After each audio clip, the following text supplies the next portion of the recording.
Okay, so I'm way overdue for an update. So we'll call this August update for August 31st. I'm back with more crazy hair, going through awkward phases as it grows out, and less beard. I'm down in the basement right now. Pulled out pretty much all of the old water pipes, sewage pipes, steam pipes. I think it's and the boiler.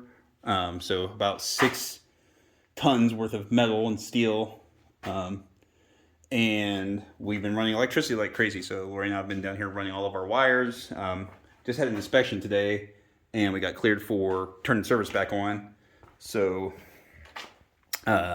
service panels in back here. I put it out from the wall because I'm worried that someday we may have to like repoint these walls as the earth and water kind of pushes in on it. So it's hanging from the ceiling here and braced on the floor as well.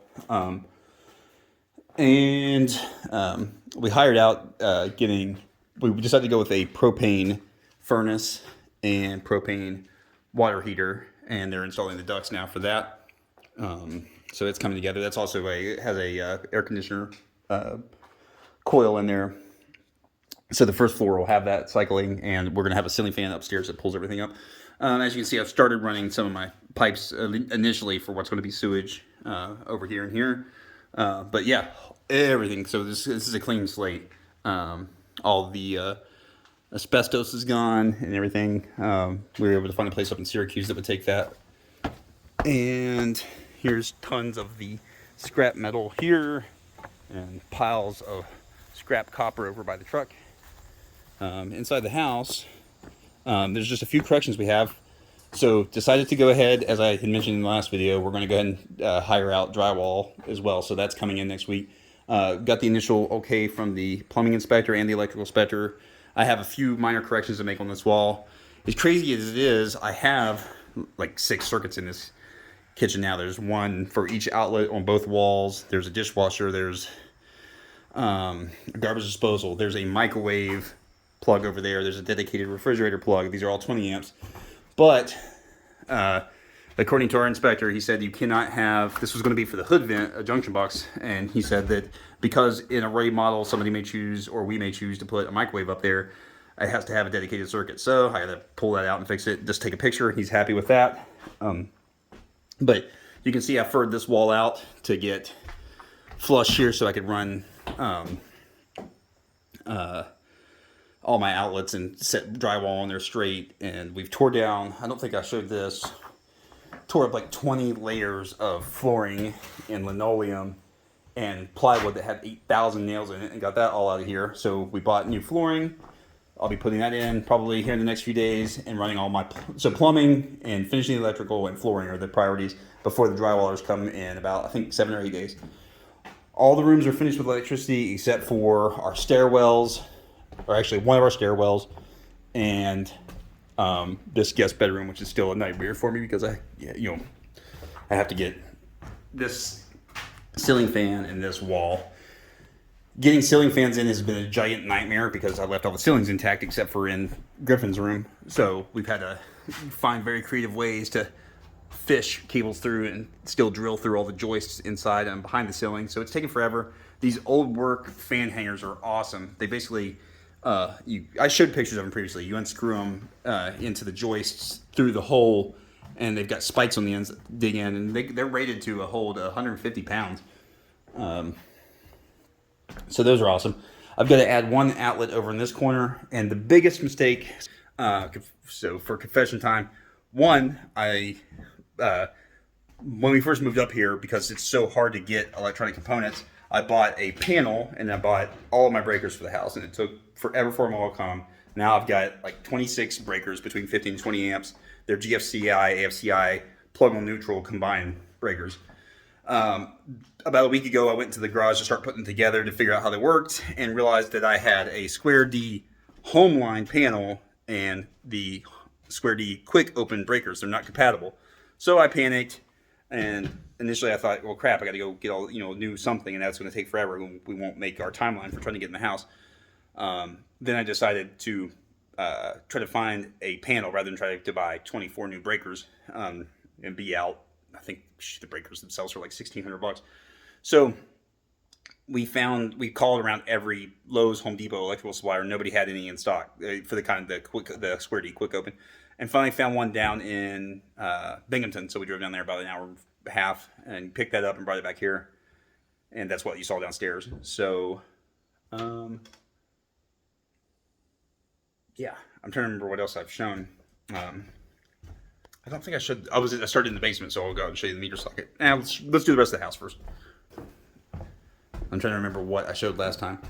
You can see that they've started putting the dust in for the furnace in a couple of the rooms down here, and then that'll be the main return. And really, so there's not going to be any vents for the upstairs, but because of the spray foam and the open kind of area here, the heat will rise up during the winter, and we're going to put a fan right up here that'll set in reverse and kind of help cycle that air up. Oh, I wasn't done telling my extra sins. So the other mistake I made was I was just running all of my smoke detectors off of circuits for the rooms. I didn't realize it, but now to be within code, smoke detectors have to be ran in series. So that basically means like the first one gets a 14.2, every other one gets ran with a 14.3 wire. So that extra red wire, that traveler, becomes the communication wire. So if one detector goes off, all of them go off. So that on electrical is going back through and redoing that. We finished demoing all the bathrooms. Everything's out of all of them. So, again, I think I can run my drains and my supplies pretty quick. The biggest beast will be adding our master bath. So here Finn will lose a little corner of his room for like my initial stack coming up. And then this door will go away and be a toilet here. You can see my cardboard showing a vanity here, a tub here. That's going to be where the shower will be. And then you'll be able to walk. We'll cut this support out and you'll walk into a closet here where the toilet will be. So again, my main stack will be there and then I'll have to go up and vent through the roof. That'll be the biggest project. The rest of them's all pretty much tying into the original vents, and I took out all the cast iron pipes. So I got to rerun all of that. Framed out this bedroom. So this is now our walk-in closet in the master bedroom. And they've got like a high plug for our TV, just like I did in the living room. What else? Those are the big changes. So again, another finishing electric. I was hoping that under modern standards we'd be able to use like a wireless remote up and down. But again, to meet code, you have to have a light switch that's 3-way up and down the stairs. So I have to still run that wire. And again, snaking into existing walls is just so time consuming. But we're in the home stretch. So power's coming on in the next week or so. Drywall up, and we got the okay to put up the walls. I just got to. They're going to drywall everything except the bathrooms, and then I'll finish the electrical in those in the next couple days. But the last big thing I have to do before the drywallers come is seal up these chutes. The one I'm building for upstairs in there that I just spoke about, and the one here that was existing, running pipe up and then through the ceiling. All of our kitchen cabinetry came today, so that'll be another big project. That's about it in the house I can think of that Laura and I have worked on. I learned the hard way that these old ceilings, check out the cross section of this. So this is what the kitchen ceiling looks like. It looks like the original gypsum and plaster, and then they just put another wall right on top of it. Another layer of lath board, gypsum, and then this impossible to penetrate plaster. I went through 3 hole saws before I realized I needed a carbide bit to get through. I mean, all of those are now useless. The hole saws have no teeth anymore. So it took me a while to learn the hard way. Bought a good carbide bit. Now I just chews right through them, and I get good, clean holes every time. I guess really the last thing to show is the service entry.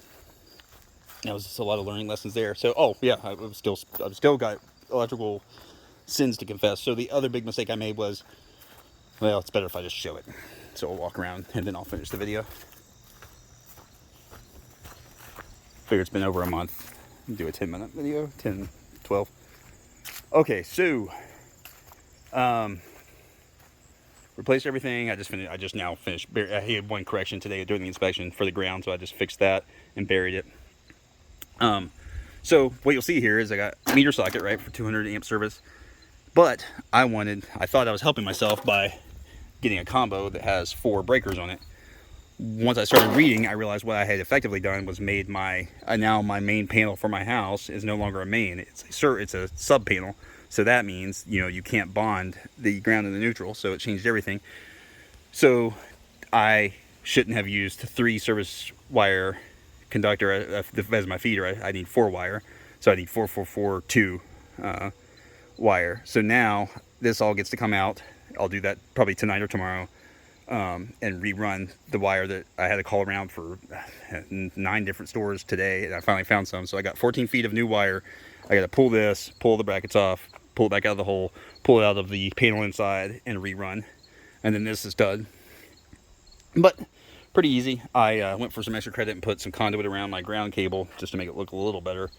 Ran that down to the ground, so that's coming up. There's your ground. And then here I'll put Schedule 40 PVC up, and we hung our weatherhead. You can see got the duct seal in there, and the 3 feet of wire that's waiting for the power company to come and reconnect us, so we actually have juice to the house. And then I'll probably hook up at least a couple of 20 amp breakers just so we can do work and I don't have to run these extension cords anymore. And we'll finish the job. So that's right now we are optimistic that within, like I said, 7 or 8 days the drywall guys come. Lori and I, probably mostly Lori, will prime the house, prime all the drywall, finish up some of those last minute things, get at least a couple of functioning bathrooms, and get approved for occupancy, and hopefully within the next 2 or 3 weeks actually be in the house and sleep in a regular bed and not in our camper. Little jobs to get all the trim and stuff done, and yeah, so another good day on the old homestead. Thanks for watching.